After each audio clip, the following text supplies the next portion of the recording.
Work sucks? Maybe it's not you. Maybe it's the model you're working in. Carlos Musquez came to this realization after 30 plus years in the ad business. And he'd love it if you didn't have to wait so long. He invites you to ask a very simple question. When was the last time you were really proud of your work? And if the answer is, it's been a minute, ask yourself why. It might be time for something new. For Carlos, that new thing is Old School, a creative collective that lives the values learned throughout his career. You can check out those values on his site. Some of my favorites? Creativity is an act of defiance. Risk is a requirement. Reject the trend trap. And impact over optics. I'd argue those values are a solid recipe for good living, no matter what you're doing.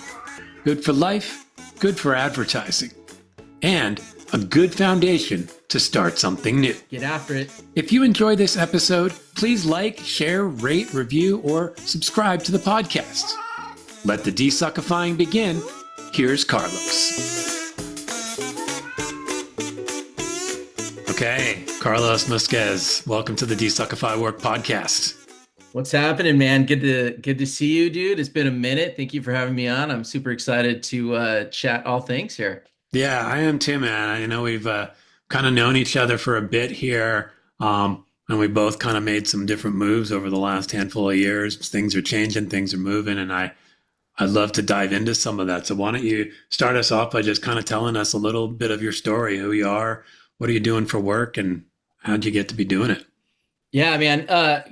So for your listeners, TJ and I, man, we ran in the same world for, it's been probably 30 years. I hate to age us, but yeah, it's been 30 years that I've been doing this. But parallel paths and, working with friends and people in the industry and all that, but we never actually worked together. Yeah. Dude. Like, we never actually I know. ended up in the same agency or anything like that. Kind of crazy.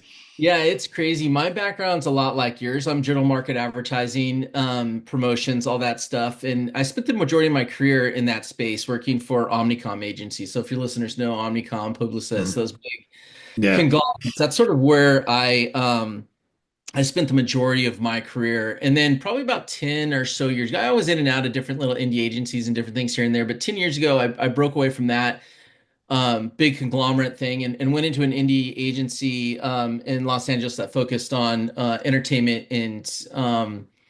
and really gaming and just a ton of different stuff. We found our way, we launched TikTok in the US. We did a lot of really cool stuff. And then from there, that was a great experience. 7 years, really just grinding, doing some amazing work. And then from there, I kind of got burnout, to be honest with you. And it's all of that leads to the story that, is today in Old School and what I'm doing today. But from there, after getting a little bit of that like Hollywood hustle burnout, I decided to take a step back and found myself wanting to work with just cool people that want to do cool work and be a little bit more altruistic. So I hooked up with this agency called Catalyst that was in Denver, Colorado. That was traditionally a B2B shop. And kind of jumped on board to help them. And they were great. They wanted to create, a little bit more of a creative space for their clients and really sort of bring that B2C approach to B2B advertising. So I did that for 3 years, and that was an awesome experience. I learned so much there and in a world that I wasn't necessarily privy to in the beginning of my career.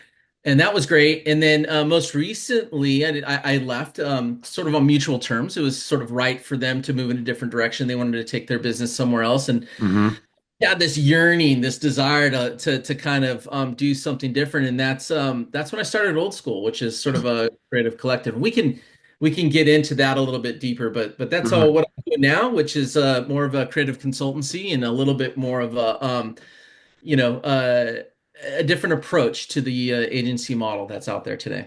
Yeah, I definitely want to get into some of that deeper.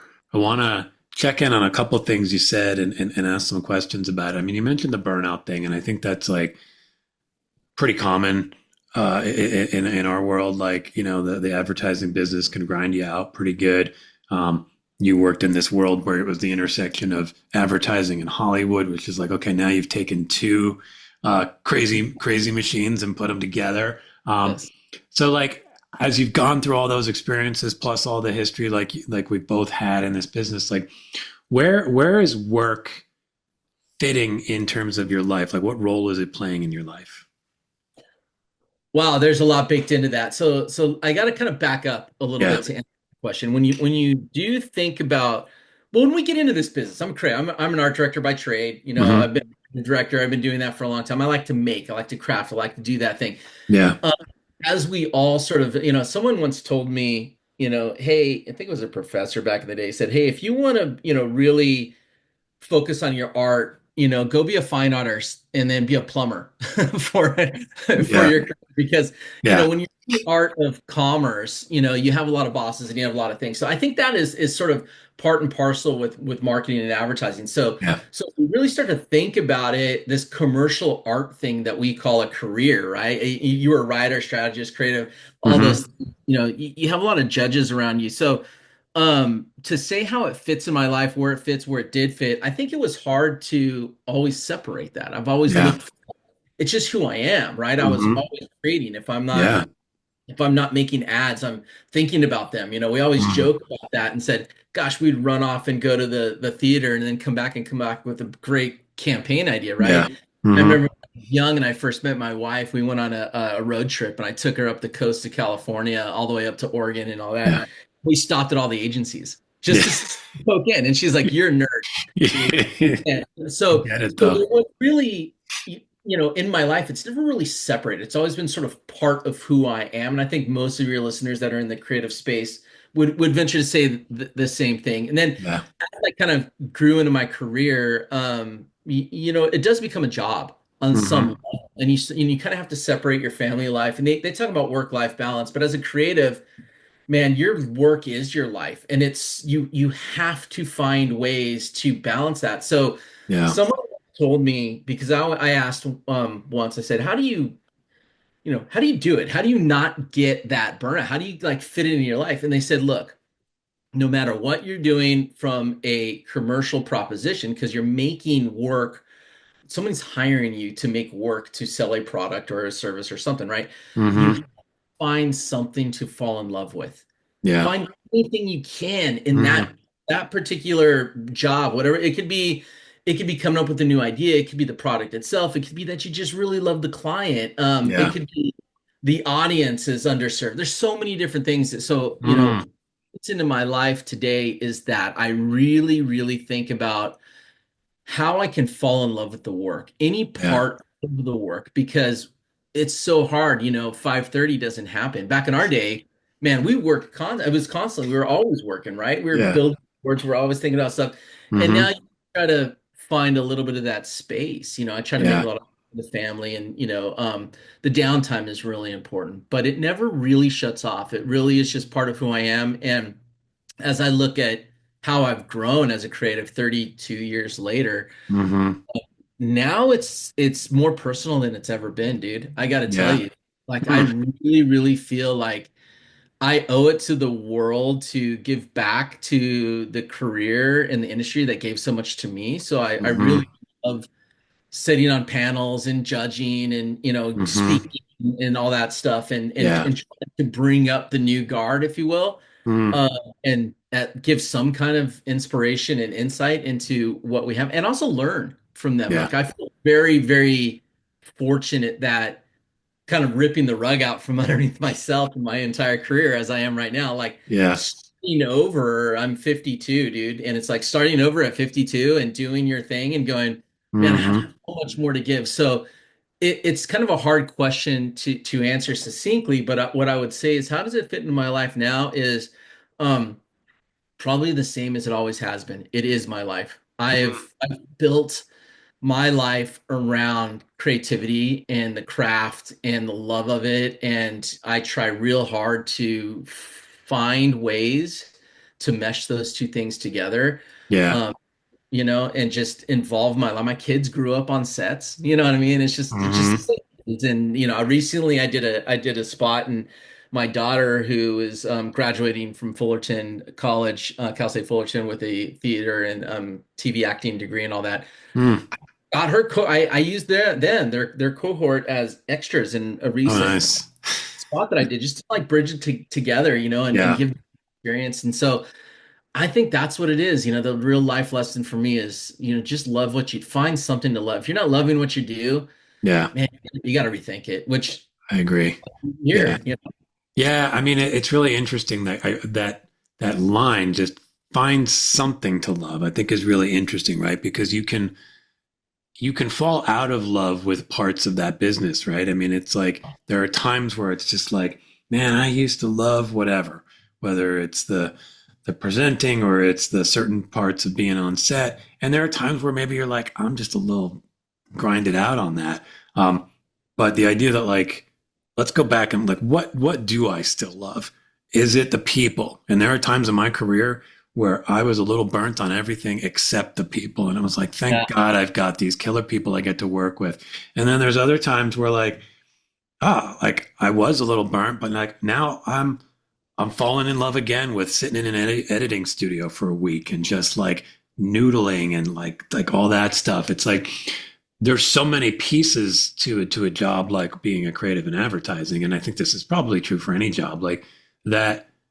You can find something, and suddenly you have so much more agency in that space. Like you feel burnt out, and then you ask yourself, what can I fall in love with, or what do I still love?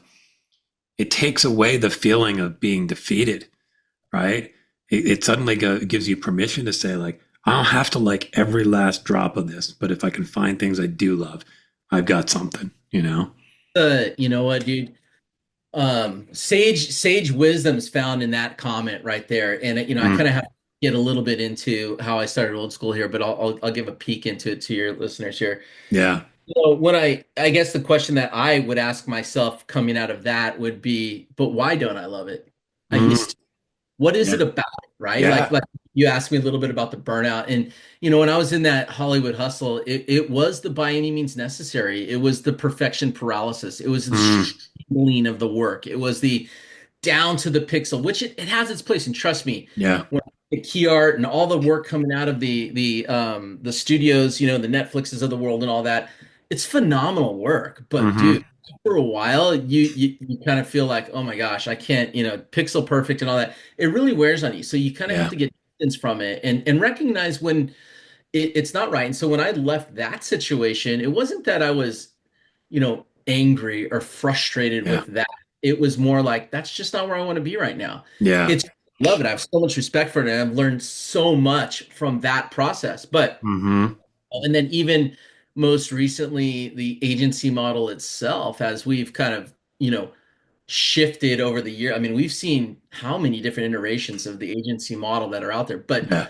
some key things that have come up today that everybody listening here is going to, hopefully resonate with this and go, yeah, in some way it's happening to them right now, which is this notion of data, right? Hmm. We are in a data-driven society, big Yeah. time. Like there's so much data out there. And when data and process and all of the timesheets and tracking hours and all of the things that kind of enter the equation, you start to think about like all of that stuff from running a business when it comes to an agency. What I really felt was that was sort of getting in the way of the work and getting in the Mm, thing that I love the most. And as a yeah. creator, the last thing we want to do is track hours. Everybody knows this has been an age-old thing, right? We've Yeah. talked about it for Yeah. years, 20 years we've been talking about it. Yeah. But it's true. And I think that that's really sort of it. And so when I stripped away and asked myself, get real with yourself. So Yeah. listen, ask yourselves this question, like, am I being really honest with myself? Like, Hmm. write down the things that you love and things that you don't love and go, if I could wave that magic wand, we'll talk about that a little bit later, but Yeah. what would it look like? And I always like to ask people, if you weren't afraid to fail, or if you couldn't fail, what would you do? You've Yeah. heard that before, but it's Hmm. just, you really get serious about that question, Yeah. and you wouldn't fail at all. What would you do? And I like to say, you could jump off the cliff and grow wings on the way down. It's scary. Hmm. At the end of Yeah. the day, I think being honest with ourselves, that self-awareness and really trying to Yeah. dig into what it is we love about a thing Hmm. is It is really the key in any business, in any career, in anything. You fell in love with it for a reason. Try to Yeah. remember that and chase Yeah. that. Big, Yeah. beyond yourself. I like that. I mean, I think I like that. It's because it's taken it a layer deeper. It's like, okay, I'm noticing what I'm loving and I'm not loving. And then it's like getting under that to the why of like, Yeah. what's going on here? Like, and it's okay, like, if you always liked something and you no longer do. Like, we change as people, we evolve, we grow, you get a family, whatever. Like, your mindset shifts. But what you're describing to me is kind of like tuning in and going, what's actually happening here so that you can go, yeah, I didn't love like having to be so zoomed in like that. I like being a little more zoomed out on the bigger picture or whatever, or I wanted to be, in a more collaborative space or whatever. And, you know, what I wonder, as we start to think about, you've created this new collective Old School, which I love the name, and I want to give you a chance to talk about it a little more. What kind of like what was the thing that kind of cemented for you that you needed to put this out into the world? There's two things. So we're going to get into the origin story a little bit here. And Yeah. the first, old school wasn't, it was never a business plan.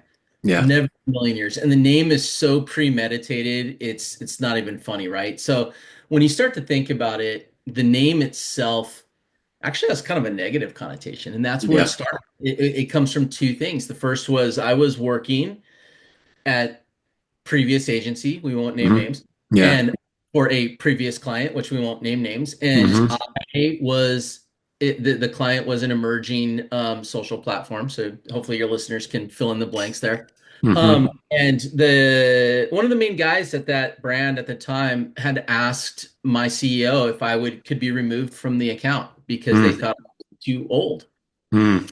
wasn't Wow. young enough or cool enough or hip enough, or I'm sure they had their own words. I wasn't part of that Yeah. conversation. Insert whatever you want. So that was my first real, holy moly, man. Like that's ageism's a real deal, right? You Yeah. start to think about it. And I was told a long time ago that advertising marketing is a young person's game. And Hmm. that's not necessarily true today, but it is. It's very, very true. Like it's very Yeah. prevalent out there. And so Hmm. me. And then, over the years, at the time I was an absolute team player. I'm like, okay, cool. You know what? If I'm wrong for this business, then I'm out. Like that's fine. I can be behind the scenes and we can Hmm. give. And I wanted to give other people a chance too. And there was a lot of young people on that business. There's 20 plus people Yeah. that worked on it, much, much younger and much more relevant and culturally relevant to that at the time. And but it still affected me tremendously. So Yeah. that reality had always stayed with me. And I was like, wow. And then suddenly I got labeled old school. Like literally, people are saying, dude, that guy's too old school, or that guy's too what. So the name comes Yeah. from that. Like I like in it. advertising, this very, very well, TJ, is like one of our brainstorming sort of tactics is to make the problem the solution. Hmm.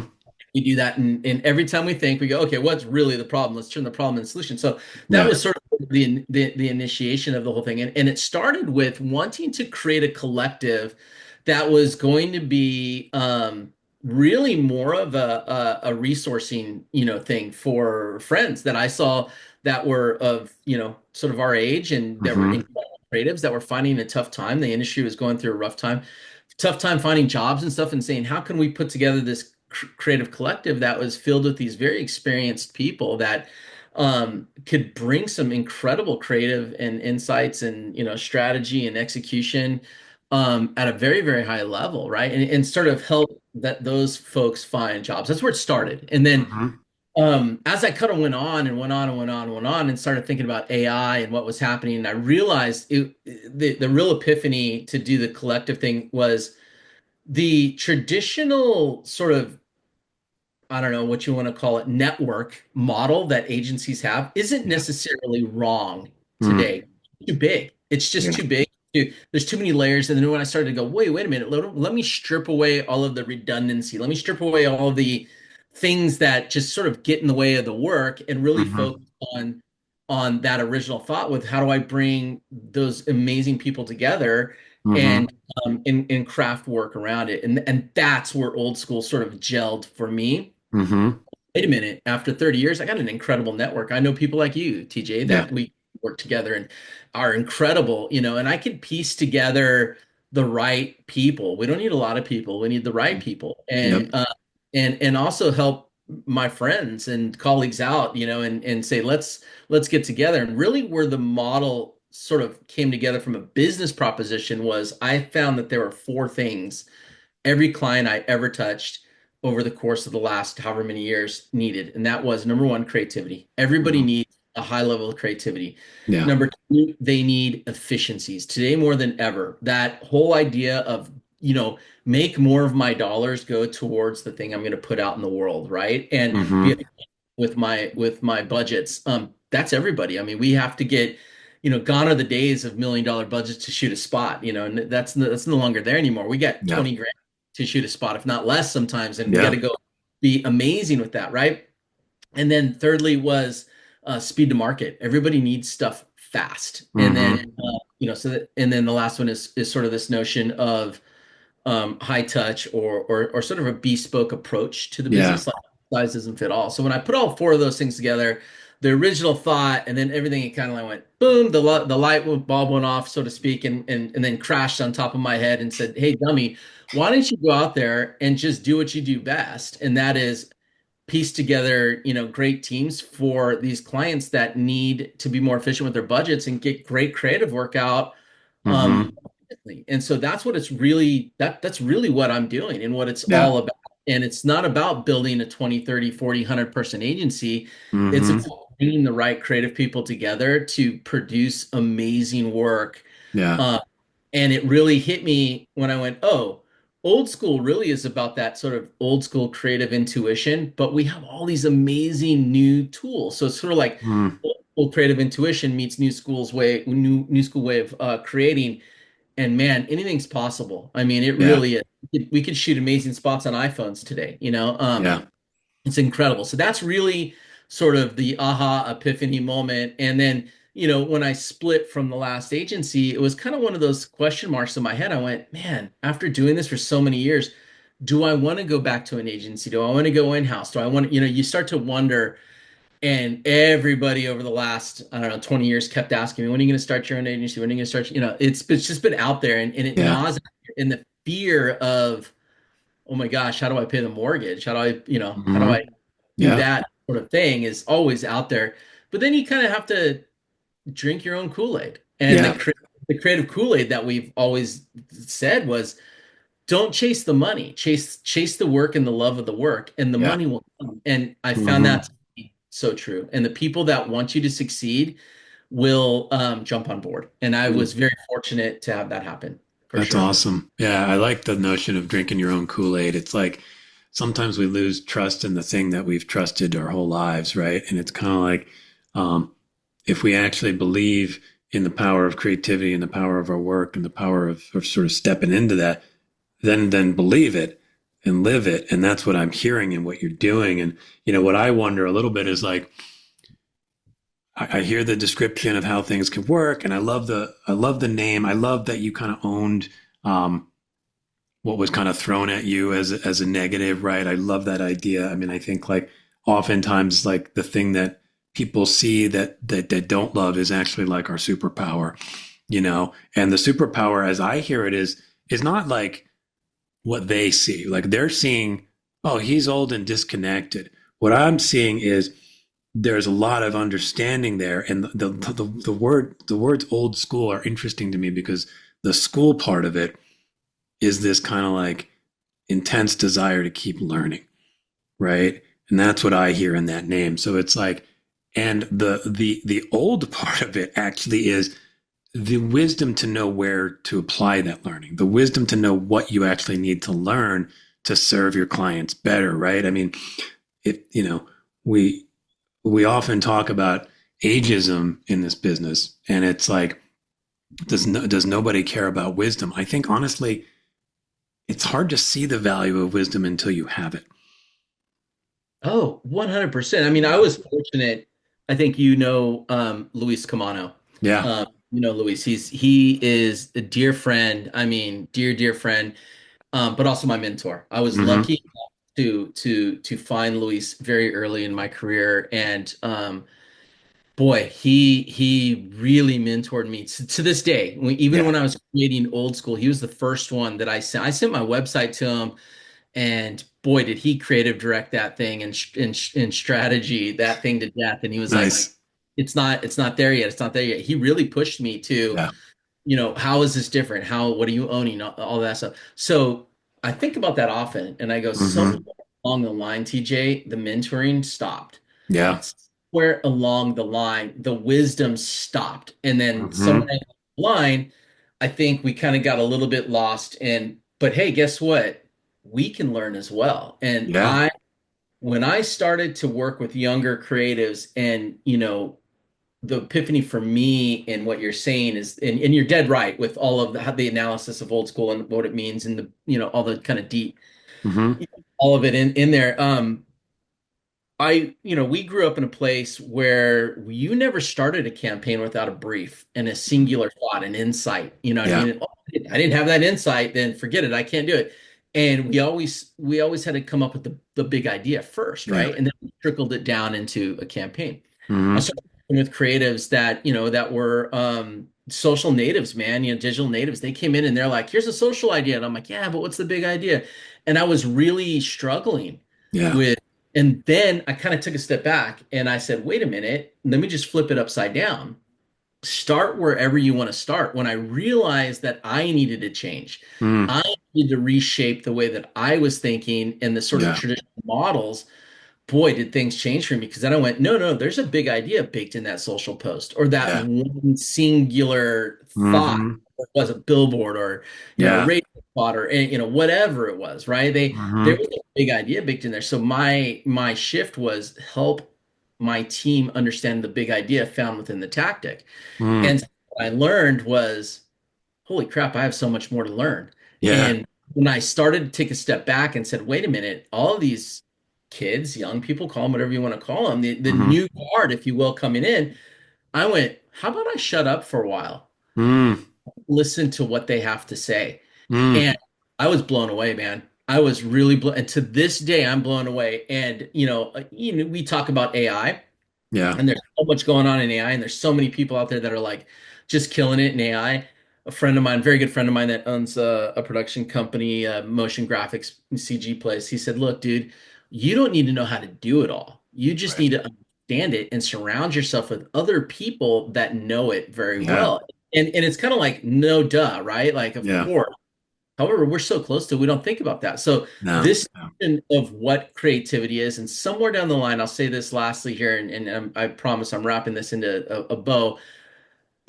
Creativity is competitive. When we grew Right. up, it was like, whoa, you didn't want the other team seeing what you're Hmm. working on. Yeah. Yeah. Very competitive.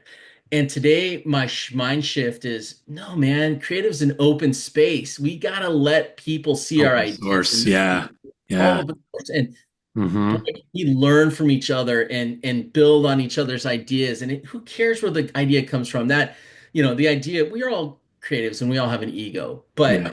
but the greater ego is supporting the creative spirit and really Yeah. nurturing that. And that's when I'm like, wow, that's the magic of today. So when we really think about old school, you nailed it. It really is about this thirst, this lust for learning and life and creativity, and always wanting to find a new way, Hmm.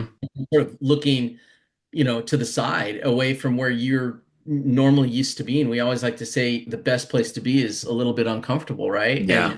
And that's Hmm. great. That's what I realized after 30 years. I'm like, yeah, I need to be a little bit more uncomfortable, and Hmm. I need to learn some things. And I need to look at the way other people are creating around the world, and in different industries all over the place. And that's what drives me today. And that Yeah. really is the notion of old school, is like taking that creative intuition, like what I'm really, really good at, what you're really, really good at, is recognizing a great idea and Hmm. building it big, making it Hmm.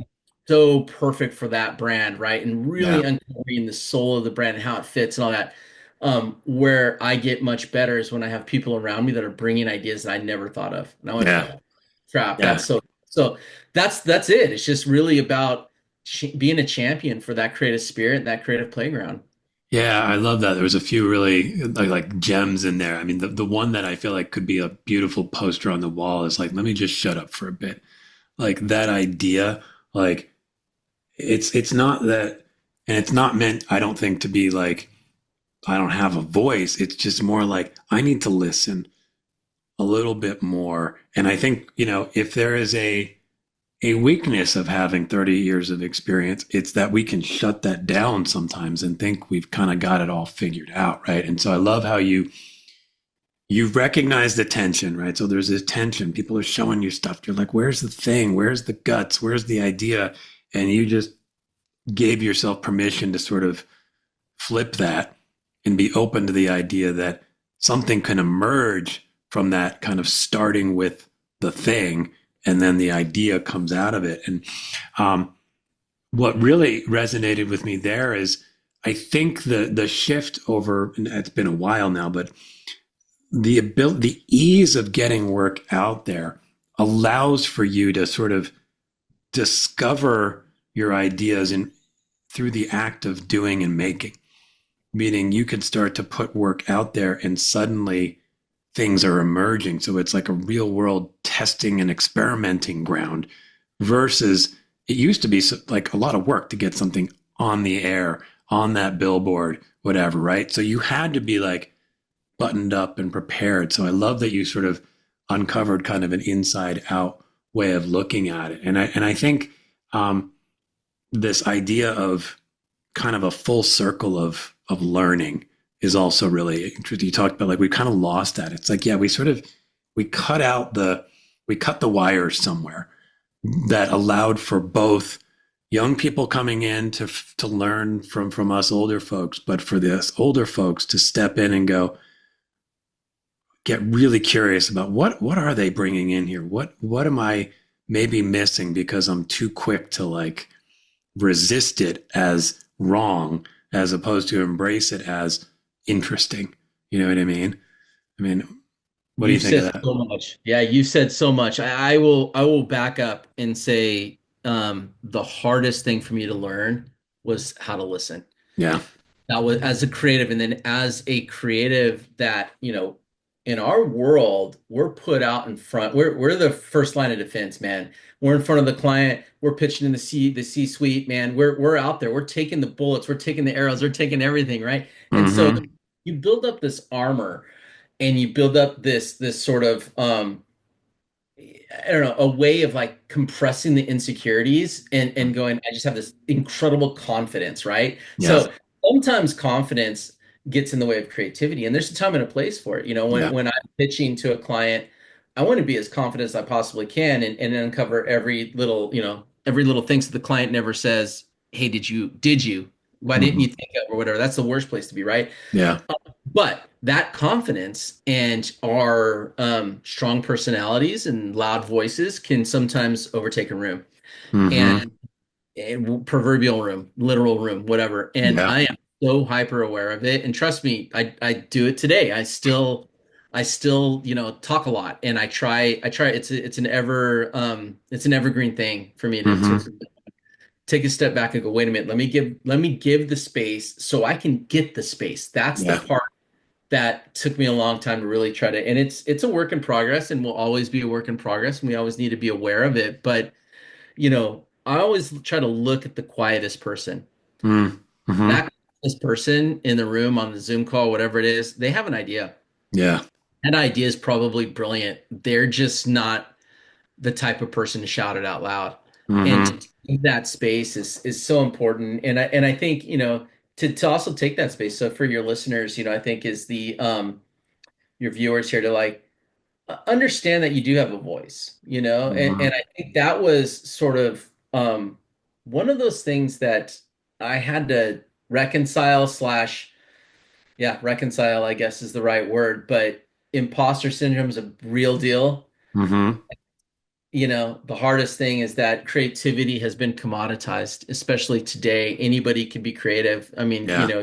you can take an amazing video and edit it on your phone and post it and all the things that are out there. But at the end of the day, a true creative person that has the vision behind the tool makes that thing better, right? And Mm-hmm. what I learned was creativity really is the most powerful thing in the world. And when you start to recognize the value of that, you Yeah. recognize the value in yourself. Mm. You try to value who you are as a creative versus so many creatives are like, yeah, sure, I'll do it for that, or I'll do, of course, we're in the business to make money, but Hmm. at the end of the day, what you make is extremely valuable, and Yeah. your thought process and what you bring to it. So I always tell that my team doesn't matter, what you bring to the table, but have a point of view, make it Hmm. your, and really back it up with not that I like the color blue, but why you feel that color blue is the right color blue for that Hmm. project. Like Yeah. have a point of view, and that was stuff, man. I wish I would have learned that early on in my career because I got Hmm. so beat up and I beat myself up, and it was just a lot of all of that. And so now, later in my career now, it's kind of like, yeah, I'm starting to recognize after 32 years that there is a lot of value there. And a Yeah. lot of people say, sometimes I'll be in brand meetings. I'm sure you've done brand strategy meetings and all that. Hmm. You're in a room with 20 people, 30 people, Yeah. whatever. And you're going through the brand exercises and look-alike brands and all the attributes and all the things. They're trying to Yep. figure out what their brand represents. I'll Hmm. help run those for like the first half. Then the second half, I'll sit in the back, literally by myself with a computer, just listening. And as I listen to them talk, I start to write, and I'll write a manifesto. I'll write Hmm. a creative manifesto or sort of like a brand narrative or an Yeah. anthem, whatever you want. And then at the end of the session, I typically read those. Mm. And I get the same response every time.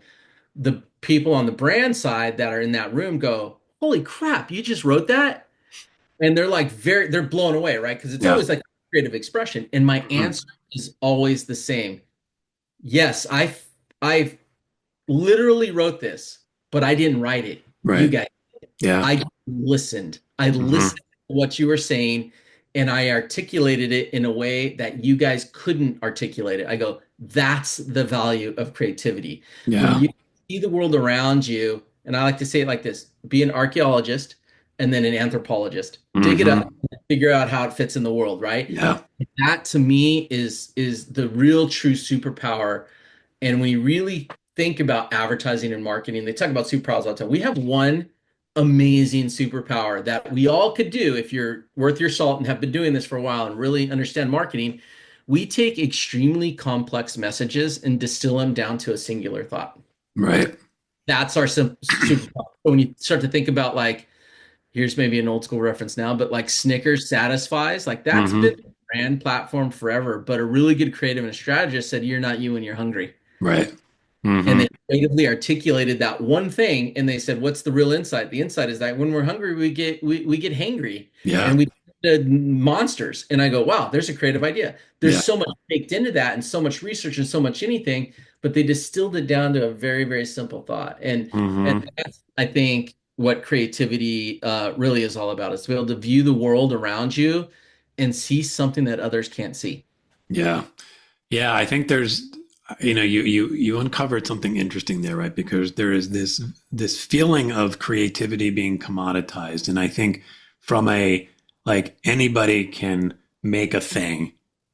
That's true, right? Anybody can put a Facebook post out. There's tools that'll help you do it in 5 minutes, whether you use AI, you use Canva, some combo of the two.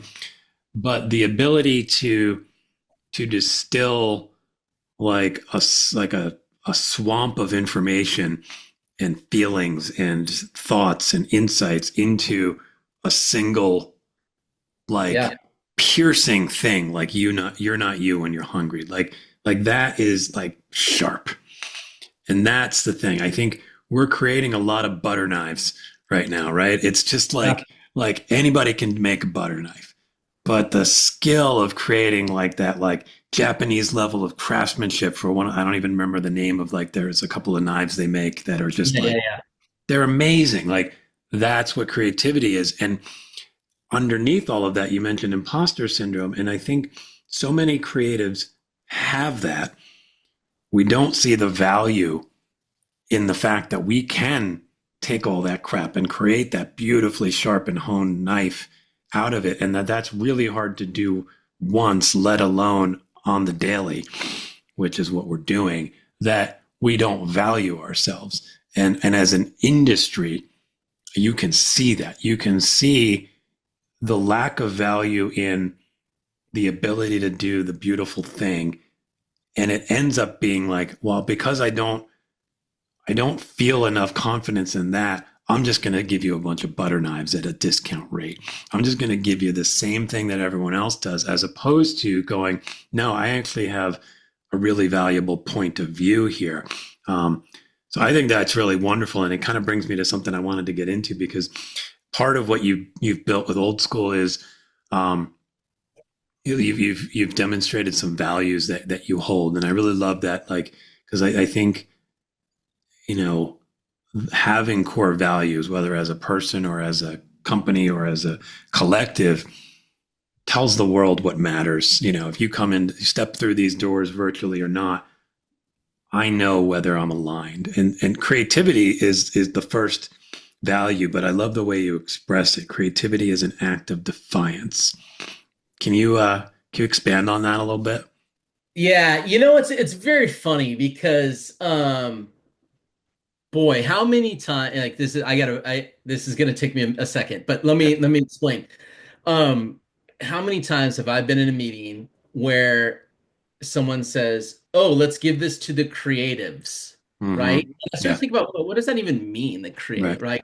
Like, oh, we'll put it in a creative, and a lot of times, people are using the term creative as art direction, Mm-hmm. Yep. right? And they're separating copywriting and art direction, and that blew my mind because way back in the day, Bill Bernbach put art directors and copywriters together in a room and said, what Mm-hmm. would happen if we put these guys together and they thought collectively Yeah. as creatives, right? And Mm-hmm. so I think about that, and then I think about like what is some of the best work that I've seen, and what are some of the best creative things. And you start to think about science, you think about industry, you think about all the things. You go back to Henry Ford, right? Mm-hmm. If Henry Ford, would have just listened to what he was being told, Yeah. the Model T, Model A, whatever, would never have been invented. Right. So really think about what creativity is. Creativity is going against the grain. Mm-hmm. Creativity is looking at something and going, but I don't want to do what everybody does. So we've Yeah. all heard status quo and interrupting all that and blah blah Mm-hmm. blah. And, the best Apple spot of all time was think different, right? And Mm-hmm. but creativity, when you really think about it, pardon the French, but you kind of have to say, fuck that. I don't want to do that. I want to do something totally different, right? Mm-hmm. Really start to think about it from a young age. Creativity is looking at a blank piece of paper and putting something on it that only you see, right? It's Yeah. color outside of the lines. It's like in school when I was in high school, it's like I don't want to do math. I want to do something else. So there's this defiancy that's sort of attached to Yeah. the provocativeness of what creativity is. And when you really start to think about what creative is, there's a big difference, a huge difference between production and creativity. Not that Mm-hmm. production can't be creative. Right. Creative is not just a physical act of doing something. It's a way of being. Yeah. And anybody can create something, but there's manufacturing creative, right? And then there is Mm-hmm. like creative, thinking of something that hasn't been done before. That demands challenging yourself and attention and really thinking about safe. Safe is, I like to say, like safe belongs in quiet libraries, right? Mm-hmm. That's kind of Yeah. where it is. My wife's a historian and just graduated with her master's in American history and all that. And I joke about it, but even then I go, wow, history was built on creative thoughts and Oh challenging yeah. people. That's where I 1,000%. did. Yeah. Creativity is an act of defiance. I think it doesn't have to be defiant. We don't have to like Right. throw our finger up and punch people in the face, so to speak. That's Yeah. not what we're doing, but we really have to think about it and go, but wait a minute, I question the thing that's in front of me. And defiance is Yeah. really all about questioning the authority that's put in front of you, the thing Yeah. that you think is the way that you're being told to do something. Yeah. Creativity is thinking outside of that and going, I'm going to do it differently. Yeah. I think that's what gets lost when you commoditize creativity and when you think of creativity simply as the output, the thing, whatever it is. It's the post, it's the ad, it's the whatever. It's like that's that is a very small part actually of what goes into it. Meaning, like, I could create 1,000 ads a day probably using AI, but like, how many of them are acts of defiance? How many of them are challenging the way we think about something. And it doesn't have to be like challenging the way we think about something on some grand scale. Like, you know, somebody might have said, Snickers really satisfies is a great line. And somebody Right. else said, yeah, I mean, I get it. Like, I get that when I have a Snickers, I do feel sort of satisfied. Like, but changing that to you're not you when you're hungry feels like an act of defiance against that to say, like, no, we can't just tell people that it satisfies. We can't. We need to make people feel that on some visceral level. We need to make people Yeah. connect that to an experience when they were, you know, working late one night and they were screaming at everybody around them because they had become this monster. And suddenly they see that monster in Betty White running around tackling everybody on the football field or whatever the expression was. It's like, yeah, like it is a little bit of like, fuck you. Like, we're not just going to serve it up kind of tepid and expect people to think that we matter. Like, we got to serve it up in a way where people see that sliver of defiance in it. Yeah. Oh, especially today. I mean, way back when, I mean, you bought a national campaign and you're on TV, people saw you. Now, I mean, the fracturing of the media landscape, connected TV, all the different Mhm. devices. We live in a very attention hungry sort of society today. Yeah. And, when I look at my kids, in my high school kid right now, that who's my youngest, or even my granddaughter who like they're digital natives. You see them, they're multitasking like crazy. They're Yeah. on their phones, they're on their tablets, they're drawing, they're listening to music, they're watching TV. So much vies for our attention. And I go, okay, cool. I tell my clients this, risk is required, and you do not have the budget to be boring. Mm. Like, if they always say like, well, we have to maximize our budget. And I go, cool. So you're going to do something ubiquitous that everybody else is doing that's going to get completely ignored.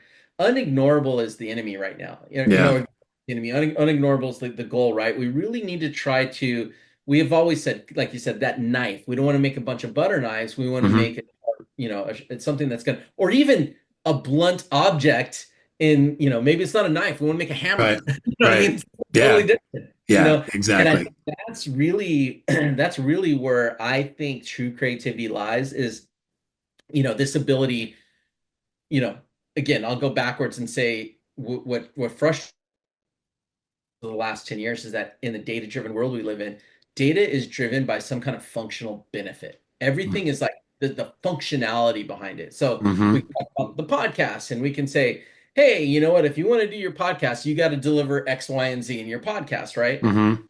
And yes, there's the level of truth to that, Yeah. but there's the emotive connection to that functional benefit. We are human beings that are driven by emotion. Everything we do is emotional. So every purchase, even if it's buying a pack of gum, there's an emotive connection to that. And so I always like to think really is driving that thing. So when I think about unignorable and defiance and all these things, it's really to kind of break the mold of the data and the obvious that's put out there. Someone said, I think it was Bill Bernbach or Ogilvy, maybe it's Ogilvy, I can't remember Mm-hmm. who this up. So all you ad nerds, forgive me for not saying this right or quoting the right person, but it's something like the notion that strategy tells us what to say, creativity tells us how to say it. Yeah. Mm-hmm. That is so important, right? So you can say you need to eat a Snickers bar, but Right. creativity tells you because you become Betty White. Yeah. You become Yeah. somebody else. Yeah. And there's an amazing agency out there, and I don't mind promoting other agencies or anything. It's called Mischief. Mischief is Mm-hmm. probably the best agency out there. Yeah. The chief creative officer is Greg Hahn, and I had the pleasure of working with Greg way back when on the eBay campaign. So I kind of like he is a creative genius, and everybody there is doing such amazing work. But they recently landed J.C. Penney. Remember J.C. Penney's?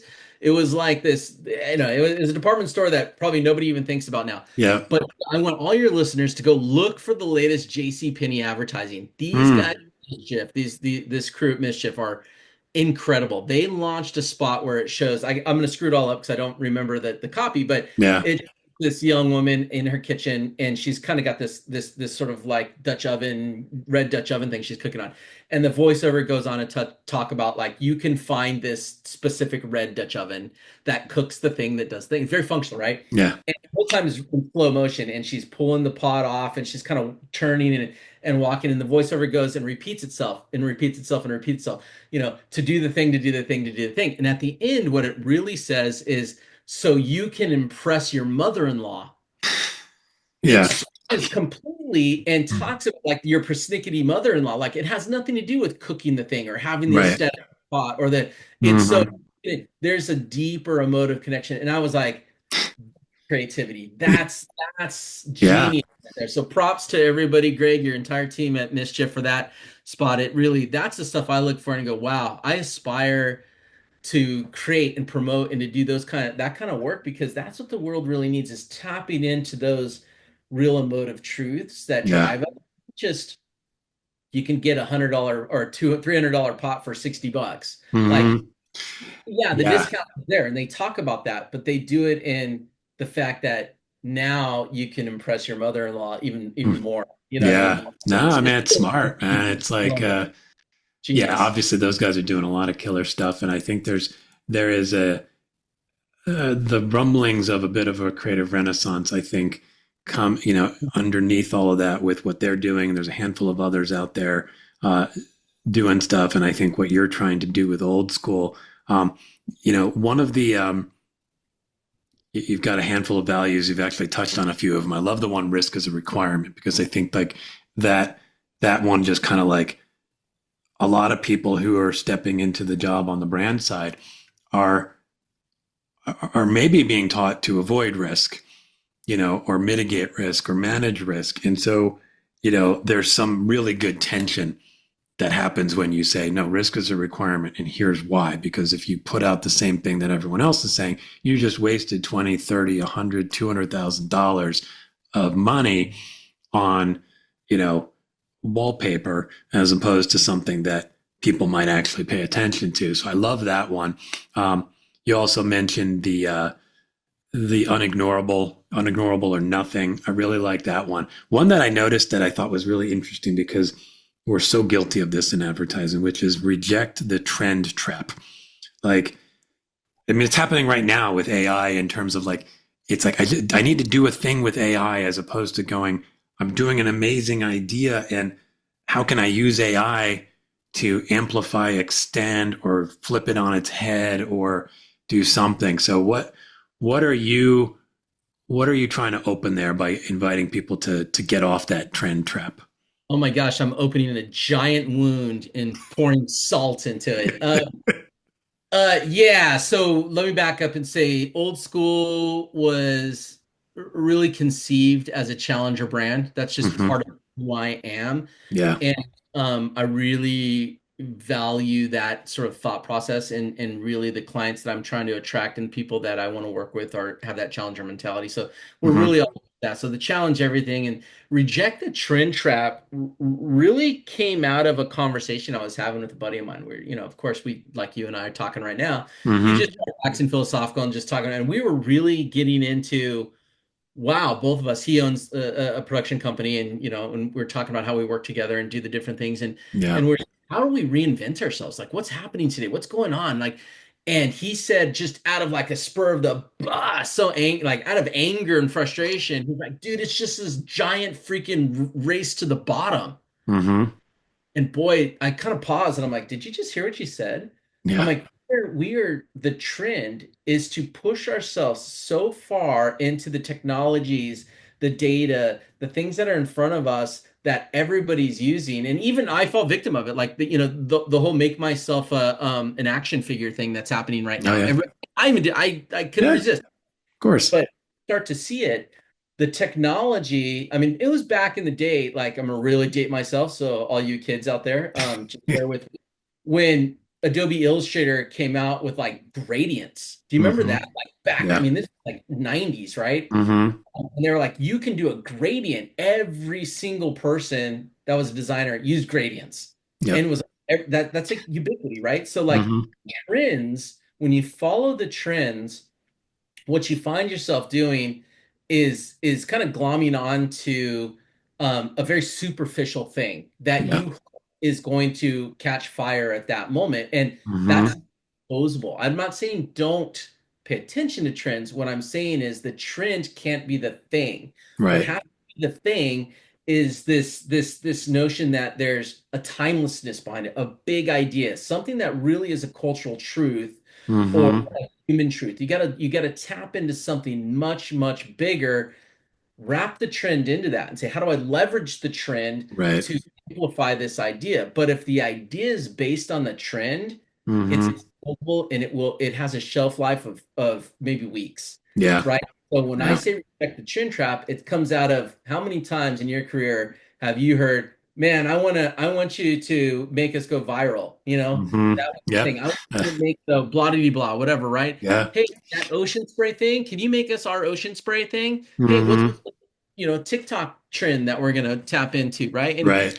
I go, they're all great, but the agencies and the creatives and the brands that start to understand that those are just tactical elements that bolt on to a bigger idea Yeah. is really the way to go. So that's why I say reject the trend trap. It's so easy. Hmm. All do it, and everybody, all creatives kind of want to jump on that. But I go, wow, real creativity is going, that's noise. Let me get past that, and then kind of build that back on and go, how do I leverage that or do something with it that becomes more relevant and very cool to the bigger idea? Yeah. I think that's the right way to look at it. And I think I don't know, there's just something about the ad industry that like once it's in the water, meaning like you're seeing it everywhere. Everybody's talking about that thing, whether it was data for like whatever the thing is. It's like we got to do a data thing. Like we got to do something that like relies on data. Or it's obviously all the different permutations of AI and whatever. And it's like it's weird because we talk about being innovative, we talk about being creative, and I think we think somehow like being on trend is a signal that we are innovative, meaning if we're catching the wave. But I think it's in many ways it's the opposite of actually being innovative. And you have one other value that I wanted to touch on, which is impact over optics, because I think that shows up there, which is like we want to appear innovative by doing the thing, whatever it is. If there's a new social platform, we're on it in some way, or if there's a new technology, we used it in some way, as opposed to going, how can that tool, that platform, that whatever increase the impact that our work is going to have so that it actually serves what we say as our ultimate deliverable, which is that we're moving the needle for our clients, right? So when you think of impact over optics, I mean, how does that all come together for you? Yeah, it's so funny. We're talking now and we're like, what is it, 2025? And I can't help but to go way back and just think about some of the forefathers of advertising. And so when I think trends and impact and all of this and what we're doing, I really think back to what traditional marketing is. Some of that, like look at the early Volkswagen stuff. You and I know, we grew up, we looked at the helmet crone, you Yeah. know think small, lemon, all of those things.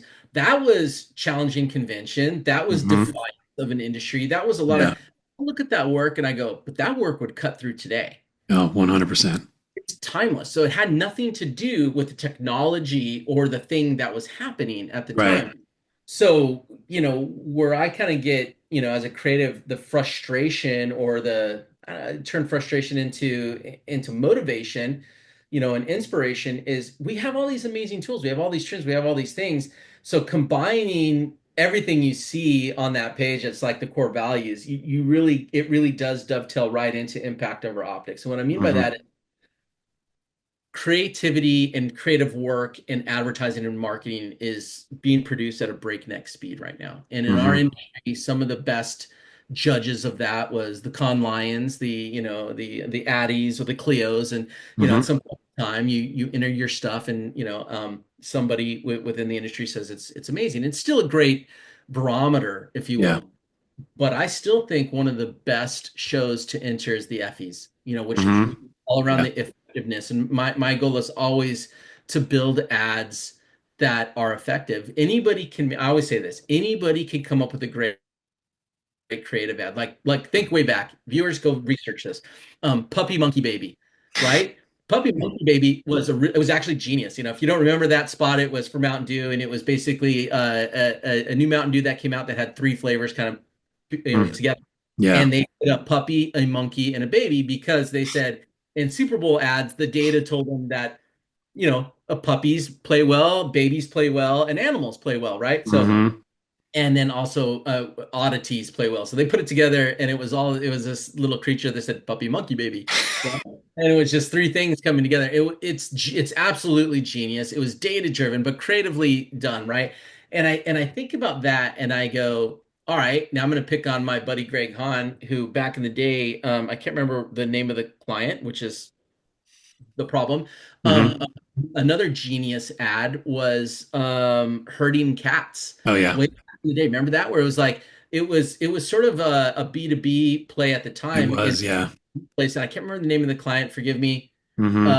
for not remembering it, but it was genius ad, and it was like what they did was saying that's kind of what we do. We take all these complex business Hmm. services and we wrangle them like it's like herding cats, right? And they had like Yeah. actual cowboys out there herding cats. It was Hmm. genius. It was awesome. Yeah. And I go there's two examples of impact over optics. I think the I don't know what the impact was. I'm sure it was probably genius, but I would Yeah. let's just play in this world for a minute and go. A lot of people recognize and remember herding cats, but did it make an impact in the business or not, right? Mm. Yeah. Versus like a puppy monkey baby, where a lot of people did remember that and it did sell a lot of things. And so I'm always looking for creative ideas that do move the needle. I have a Hmm. client that is sort of in the tech space and plays sort of behind the scenes of streaming services, and we just did a security campaign for them, and it was really interesting because we wanted to target developers, Mm. and I came at it from like this almost office space sort of place. And I remember being on the call presenting the idea, and I had like Office Space, and I had Big Bang Theory on Ah. there, right? And one of their main people there said, "We hate Big Bang Theory," right? And it was like Nice. one of those moments where you're like, "Oh shit," right? Because you got it so completely wrong. Like I thought I Mm. was completely right, and again, one of those moments where I learned to kind of shut up and listen and understand. And really what I found was what I thought was funny for that audience wasn't funny. Mm. That audience was very, very specific in particular. And you guys will hopefully see this campaign launch here in the next week or so. Um, and most people might look at it and go, I don't find that as funny as you might think it is, right? Yeah. For the audience, what we're Hmm. hoping is that it really does resonate Yeah. and really does have an impact. So impact over optics is it's easy to make something that we all kind of pat ourselves on the back for, Hmm. but great work works, and creativity for its own sake is not good enough. We need to do great creative work that works in the space and actually achieves our clients goals and their objectives. And because I always like to say creatives are the genius at changing the brief. If we can't solve the problem, we create a new one to solve for ourselves. And Yeah. so it's very, very complicated and very, very difficult to think about the impact. And lastly, I'll say Hmm. is put yourself in your client's shoes. Yeah. Like they have big goals attached to them, and Hmm. their $10 budget may as well be $10 million. Right. And impact that they need to see is super important. So understanding what that goal looks like, what they hope to achieve with it, and going forth with whatever creative ideas with that in mind, the end result in mind is the way to go. And so that's where that impact over optics come from, because man, so many times I've seen genius creative ideas and I go, yeah, Yeah. cool. But You and I it's kind of not go through this landing. idea.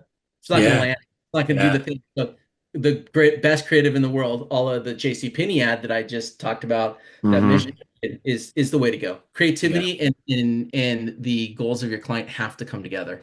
Yeah. I mean, I think back to like the Tide ad, like it's a Tide ad, Oh, how brilliant that was because they got to just like hammer home the brand name, but it was like literally all about what the product did, but in this most genius way, similar in a way to Puppy Monkey Baby, that it was playing off of tropes but like leaning in like, oh, I think it's going to be a Mr. Clean ad and or Yeah. whatever, like, and it's a Tide ad, like so many like that to me, like that's the difference of impact versus a lot of stuff you might see in the Super Bowl. You might be like, well, I definitely laughed, but I don't really remember who it was, or I remember who it was, but it didn't say anything about who they are in any meaningful way. It didn't reveal an interesting truth about the brand. And you can come back to Snickers as a good example of like a really simple truth. It's simple, like, yeah, it satisfies. And then you execute it brilliantly along this line of not being you when you're hungry.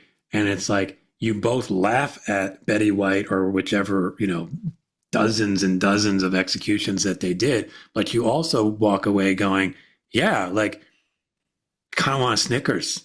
And I'm going to remember to want a Snickers when I'm a little bit hangry because they have planted that so deep into my brain with a really sharp, smart execution. Yeah, and I want to cover one thing you did say, coming back to the notion of iteration. Perfection paralysis is something I learned. Trying to get it perfect, perfect, perfect, perfect. Yeah. You could really kill your ideas and kill yourself with that. Yeah. But we live in a world where you could take down a post and repost it. You could Yeah. it's real time. So It's a playground now. really Yeah. get it out there, to use social and the kind of owned media channels as your playground, Yeah. and learn from it, and don't be afraid Mm. to learn from it, and don't be afraid to make a mistake. The things I love the most is when you land on a brand's social platform and feed, and it's just like completely unhinged, and I love it because they're out there playing and they're out Yeah. there learning. And that's the kind of stuff that cuts through, and that's the kind of stuff that, they take risks, and Yeah.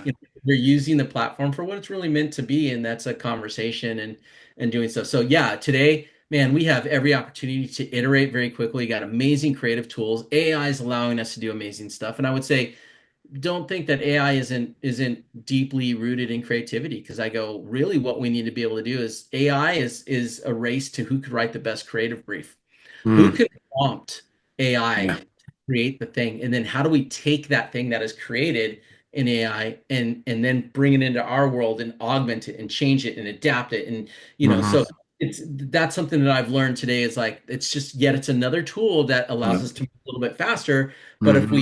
we just crank shit out, right, then everything's going to feel like AI.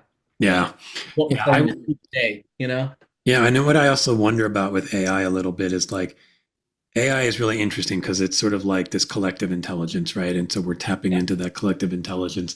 I wonder if there are times when we need a little bit of what has shown up in our world for a while, which is that deep introspective intelligence. And like I sit here thinking like creating your own an AI that is based on you, right? And like the way that we get creative, right? We're sitting there, we're going inside, we're like trying to grab shit from 20 years ago and paste it onto something else, and then eventually a new thought comes up. It's like it'd be really interesting to take AI and like create your own repository of you-ness so that it's like a second version of you that you can talk to sort of start to dig into, and then you could connect it to the sort of multitude of options out there. Like I don't really know where that goes yet, but I just think like there's two different levers you can pull. One is ask the world, but one is like how can I actually find stuff that I can't find just by using my brain that's in me already? And like, is there a way to like start pulling our stuff together in that space? I have no idea if that's even doable, but Well, it's funny that you bring this up, and a little bit of a secret into my creative process has changed a lot. And how I started to use AI is exactly that, sort of an extension of me, almost a digital version of me. So yeah, I maybe I'm feeding the machine, and maybe they're going to take over, and I could go on personal vacation, and that's going to be great, whatever. yeah, I But I have arguments with it. I'm like, yeah, what do you know about me? Like, now that you know me, and you know how I think, what am I not thinking of? Like, right, and sometimes it feeds me back just absolute gibberish that I'm like, yep, what a waste of time. yep, And sometimes it'll feed me a little nugget. yeah, But I will say this: what AI will never have, I don't think, yeah, I don't think it'll ever have it, is human intuition. There's yeah, an imperfection. There is the fact that our brains and our hearts are connected. And what you just said is, we have virtual file cabinets in our heads. You know, like I could recall ads from years and years ago from my phone. Hmm. Like I did, stuff. Hey, remember that thing we were doing? Blah blah blah. And Yeah. you bring it up. We're genius at that sort of repository of life stuff that Hmm. I will venture to say that 99.9% of the amazing ideas don't come from us remembering per se. It comes from us going, oh shit, right? And Yeah. then suddenly some weird synapse happened, Hmm. Oh yeah. that Yeah. connection was made. And it just and maybe we took those three things that we were like in our heads thinking of, but never really thought about putting them together or whatever the case may be. So I think that Yeah. that's something that the human brain works in a very mysterious way that way. And I think when we sort of creativity, when we sort of occupy the brain with other stuff, it's the thing we're not thinking about that typically Yeah. pops It and emerges. it Yeah. emerges. Yeah. No, I think you're right. I think like, yeah, no matter what AI does, it's like there is still that filter that needs to go through the our humanity that ultimately connects the last dot or turns it Yeah. around just enough to kind of go, okay, now it's really interesting. Now it's saying something. But AI might have helped us make those connections faster because it's like feeding us stuff that might have taken longer. So yeah, Yeah. I think it's a wild world we're living in. I think I love that you're bringing this really nice blend of the old school and the new school. I mean, I think you know the idea of bringing wisdom plus all the tools at our disposal. I think that's like a pretty smart formula, if you ask me. I want to give you a chance because I've been asking you a bunch of questions here. Do you have a question you'd want to ask our audience? Yeah, I think the question that I'd want to ask is kind of twofold, and I wrote it down here, so forgive me for reminding myself because we digressed and went in a bunch of directions here. But Yeah. sort of the same question that I ask myself every single day, and it's sort of a two-part. And the first part is like, when was the last time you felt really proud of the work you were making? Mm, Right? That is a part one to that question. Part two to that question, and is how you made the work, mm, right? yeah. And we really put those two things together. If it's been a while for you to say, man, it's been a minute since I was super proud of what I made and how I made it, who I Hmm. made it with, and I sort of ask you why, right? Yeah. And then I ask you to do what I did. And the hard part is to think about if you stripped away all of the sort of complexities of the world when you start to think about the meetings and and the decks we have to make and all the craziness, the time tracking. If you stripped Hmm. away all that and you go, would your work world be better or not? Right? Mm, And more fun. And so when you ask your questions, when was the last time you felt proud and did great work and how yeah. you did that? And if you stripped away everything, would your job? And the reason I ask that question is then ask yourself, maybe it's not you, maybe it's the model in which you're working. Hmm. Yeah. That's what forced me to think about old school was Yeah. it wasn't that I lost my interest or that even the people around me were preventing me from doing it. It was that Mm, model in which I was in was yeah. a little bit off. So ask yourself those questions. And I think if you're really honest, you might uncover something that it's either deeply rooted inside of you or pushed Yeah. down or you weren't thinking about. Yeah. I think we all need to do that, regardless of where we are, just like get to the core of like whatever's feeling off, examine it. Examine what's going on there. Yeah. On that note and kind of building off of all that we've talked about today, if you could wave that magic wand and create a fully desuckified work world, what does that world look like for you? Well, it's what I'm trying to do now. So Yeah. You've got the wand going. the world for me as a creative, I guess, well, just anybody is sort of like stripping away the unnecessary things, the noise that gets in the way of, like I Mm, said, the meetings, the tracking the hours, all that, there's so much logistical process driven stuff, mm-hmm. especially in the creative realm that just like, wow, man, that just the beauty of creativity would be just purely being able to think creatively every day and just go, I'm Yeah. gonna wake up in the morning and I have a problem I have to solve, and I'm just gonna immerse myself into amazing creative things. So I would say in any particular space, no matter what it was, is to strip away the noise Yeah. prevents you from focusing on the thing you love.